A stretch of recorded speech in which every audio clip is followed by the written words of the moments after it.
El Señor está con ustedes. Y con tu espíritu. Lectura del Santo Evangelio según San Mateo. Gloria a ti, Señor.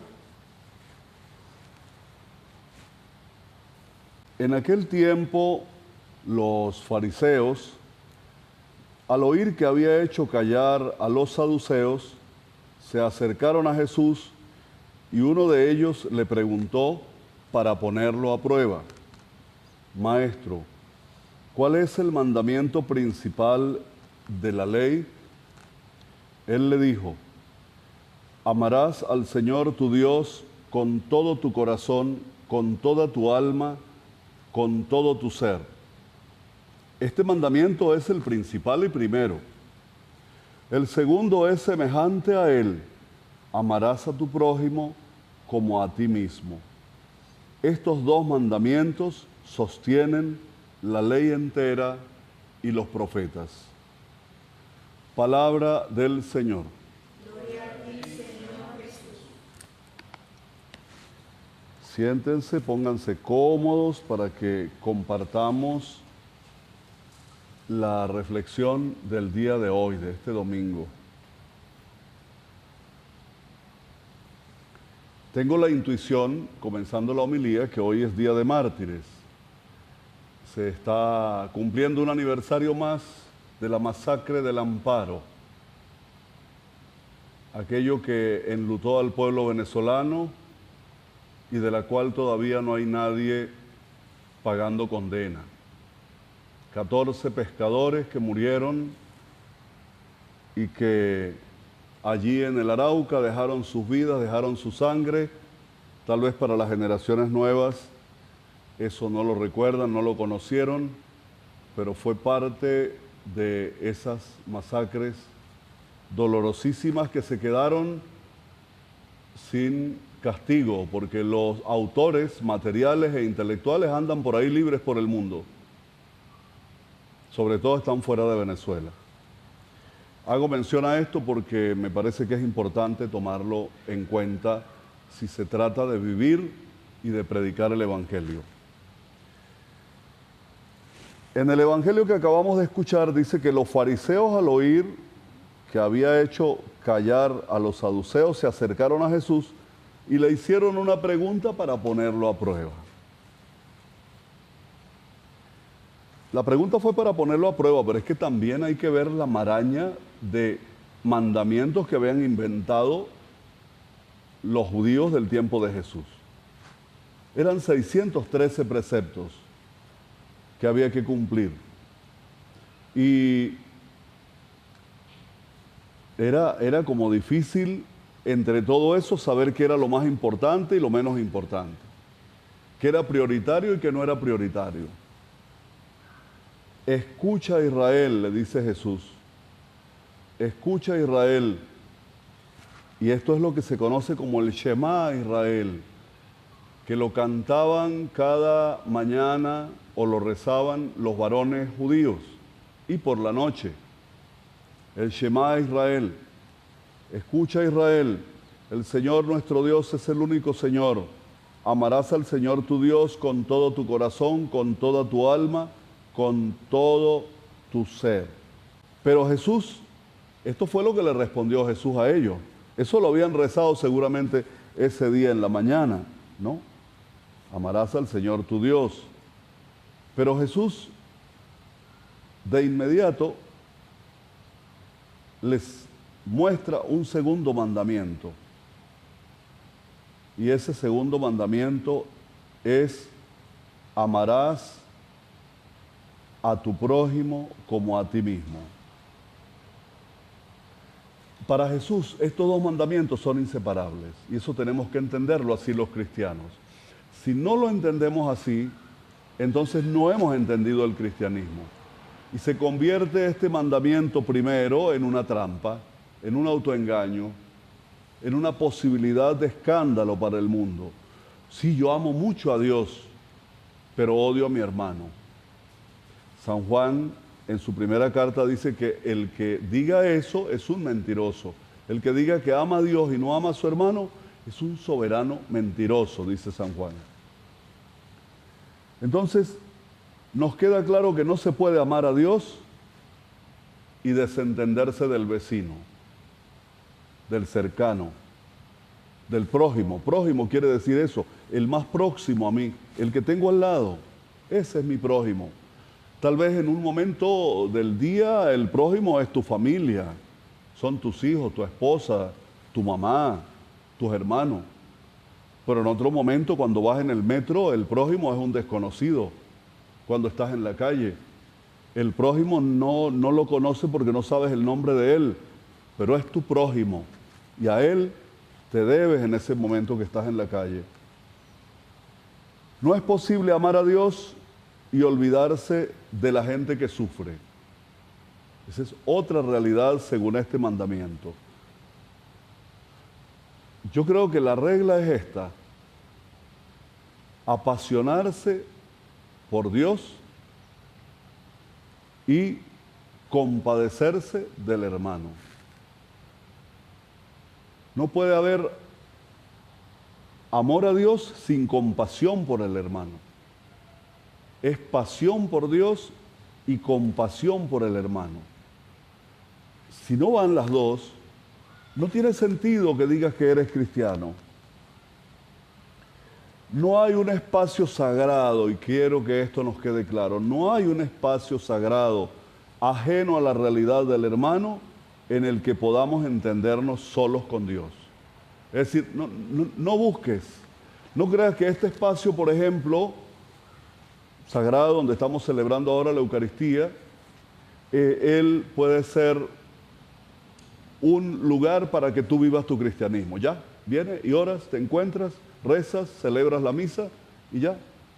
No, ese espacio no existe. Sin el hermano no existe.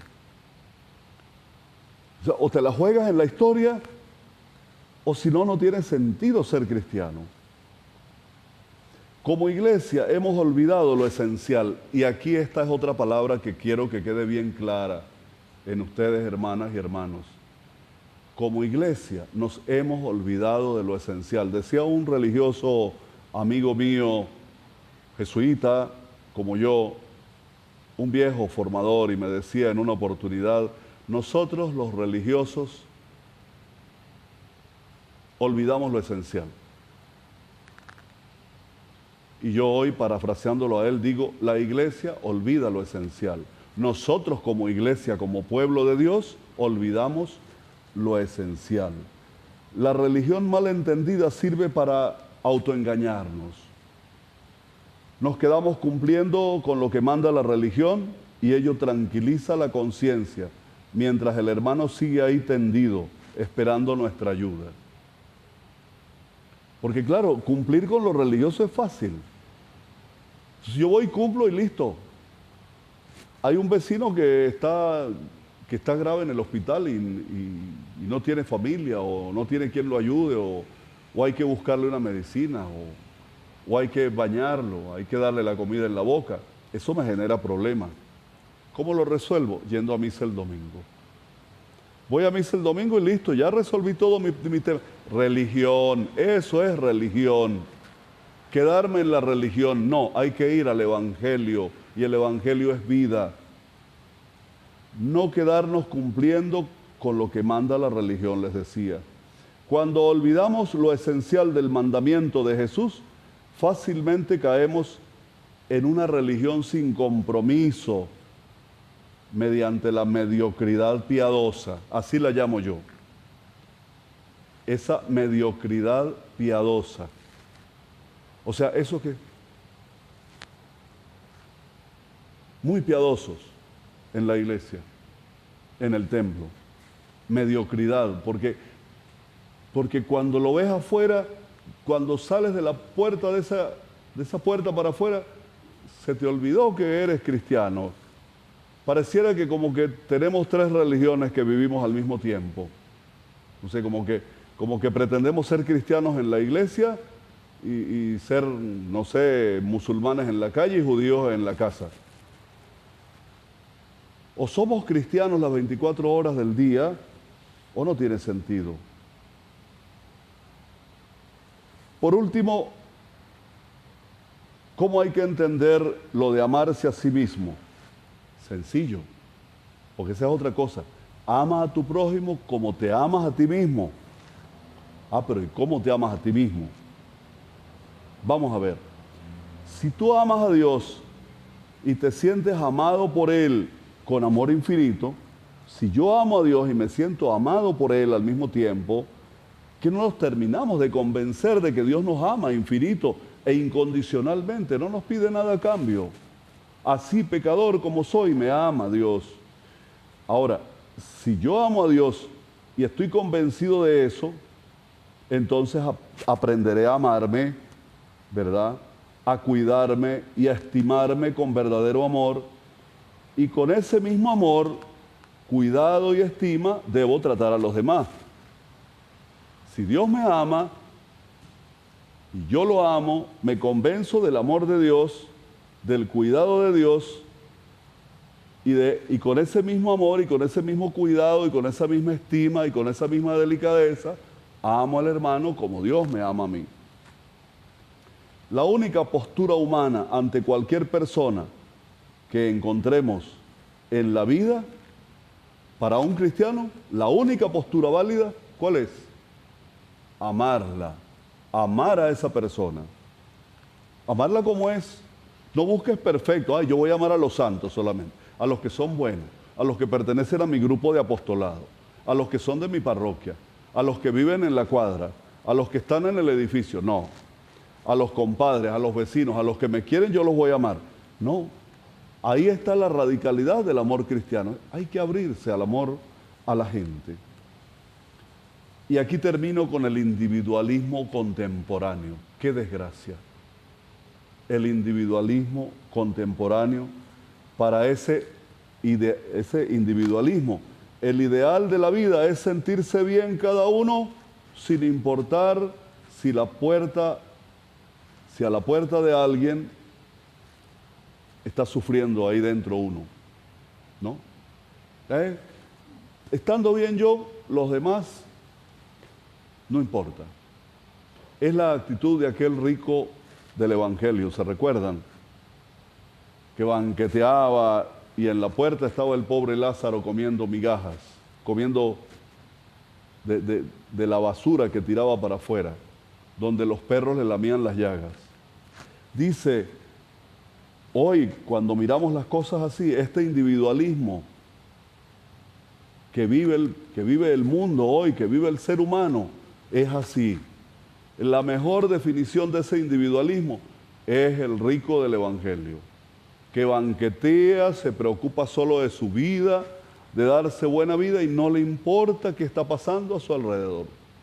Y ese individualismo nos lleva a vivir un cristianismo mediocre, un cristianismo que no nos empuja, no nos compromete a ocuparnos del otro. Así que el individualismo perverso de hoy es el rico avariento de la parábola del Evangelio.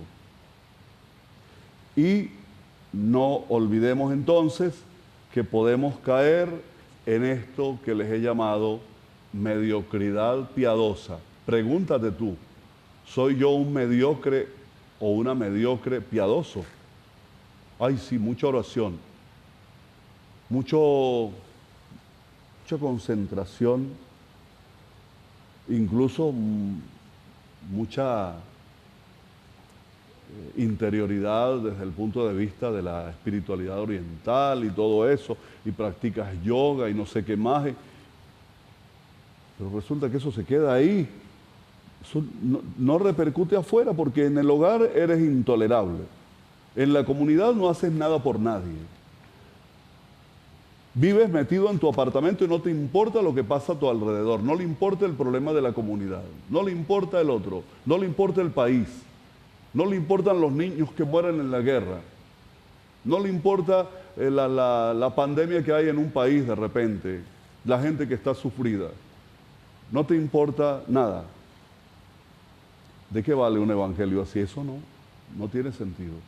Entonces, hermanos, amar a Dios y amar al prójimo van juntos. Apasionarse por Dios y compadecerse del hermano. Van los dos. pasión y compasión. Pasión por Dios y compasión por el prójimo. Que así sea.